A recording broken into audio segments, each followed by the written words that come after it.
नमस्कार, मी सौ पद्मजा घाटगे रेकी ग्रँडमास्टर। आपण पाहतो आहोत की आपल्या या जडदेहापुरतंच आपलं अस्तित्व नाहीये, तर या पलीकडे जाऊनही आपलं अस्तित्व आहे।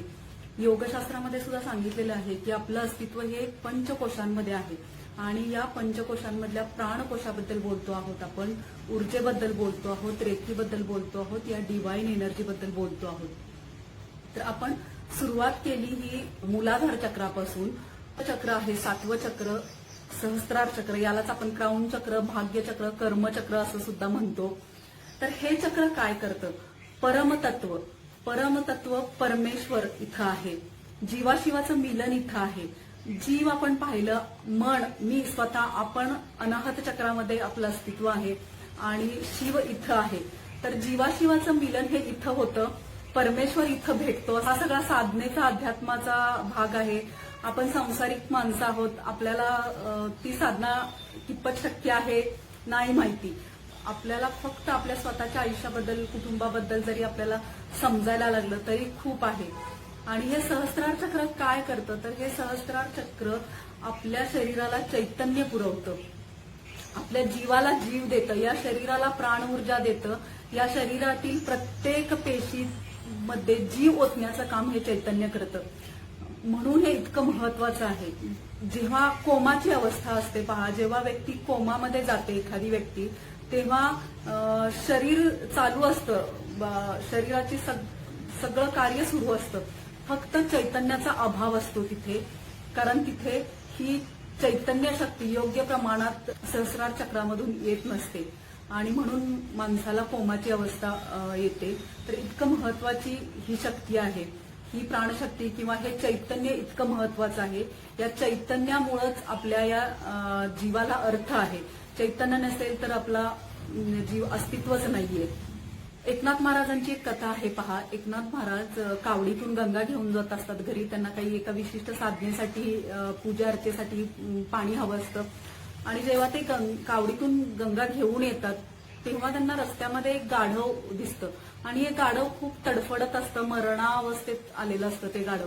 तेव्हा क्षणाचाही विलंब न करता एकनाथ महाराज ते पाणी त्या गाढवाच्या तोंडावरती ओततात आणि ते गाढव जिवंत होतं आणि तिथे प्रत्यक्ष साक्षात भगवान विष्णू प्रकट होतात। हे त्याच माणसांना शक्य आहे की ज्यांचं सहस्रार चक्र जागृत असतं किंवा त्याचं स्थान ब्रह्मरंध्रावरती आहे, टाळूच्या भागावरती आहे। स्त्रिया जिथं मांग भरतात आणि पुरुष जिथं शिका ठेवतात असा हा भाग आहे, इथं सहस्रार चक्राचं स्थान आहे। आणि ही डिवाइन एनर्जी, रेकी किंवा ही प्राणशक्ती जिथून येते तो एंट्री पॉइंट हा आहे आपल्या शरीरातला। याची देवता पार्वती आहे, ग्रह शनी आहे आणि इथला मंत्र ओम आहे।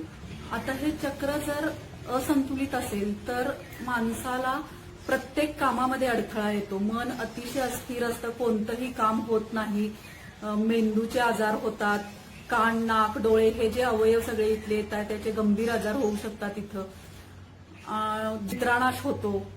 आणि हे चक्र जर तुमचं संतुलित असेल तर माणसाची प्रगती अतिशय चांगल्या पद्धतीनं होते, प्रत्येक काम तुमचं व्यवस्थित होतं, शांत सुखी समाधानी जीवन असतं या लोकांचं।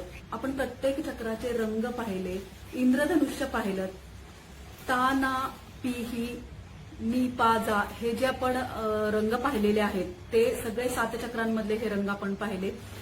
या रंगाप्रमाणेच निसर्गामध्ये अन्न, धान्य, फळ, भाज्या सगळं पिकतं आणि हे खाऊन आपली ही चक्र संतुलित होतात, यातून आपल्या या चक्राचं भरण पोषण होतं, हे आपण पाहतो। म्हणजे निसर्ग इतका समृद्ध आहे आणि पूर्वाचारी आपले इतके हुशार होते की कुठल्या गोष्टींसाठी, कुठल्या चक्रासाठी काय खायचं हे सुद्धा त्यांनी सगळं संशोधन केलेलं आहे।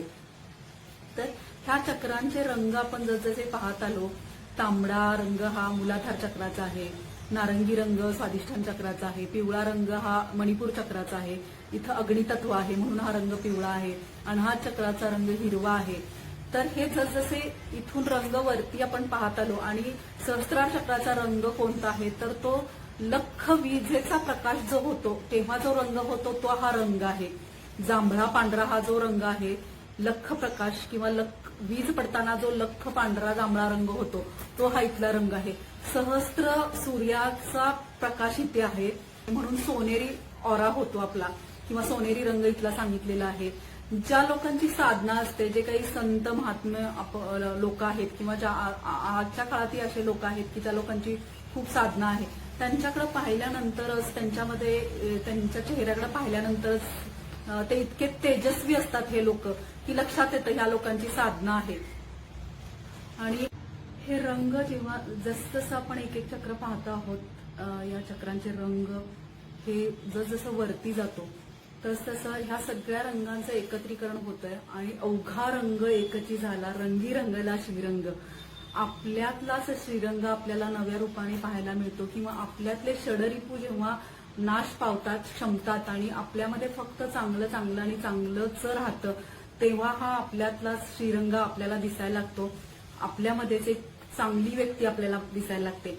आणि म्हणूनच हे 7 सेशन आपण पाहिलेले आहेत की ही चक्र जी काही आपल्याला दिलेली आहेत परमेश्वरांनी, त्या चक्रांवरती परफेक्शनली काम करून आपल्याला आपल्या आयुष्यामध्ये प्रगती करायची आहे. आणि किंवा इथे आपल्याला 100% मार्ग मिळतो, हे अगदी काळ्या दगडावरची रेष आहे. आणि ह्या सहस्त्रार चक्राच्या संतुलित करण्यानंच हे शक्य आहे.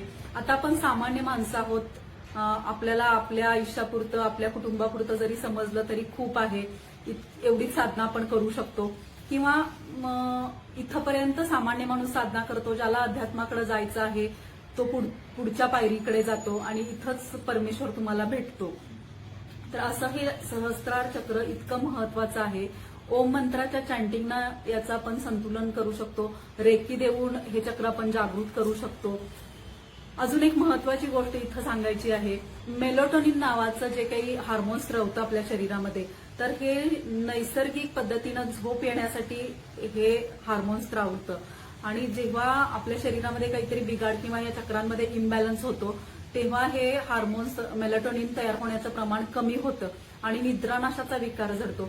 तर आज जगभरामध्ये सर्वे केलेला, WHO हा सर्वे केलेला आहे, जगामध्ये 2 नंबरचं औषध जे खपलं जातं, विकलं जातं, जे ड्रग विकलं जातं, ते झोपेचं औषध आहे.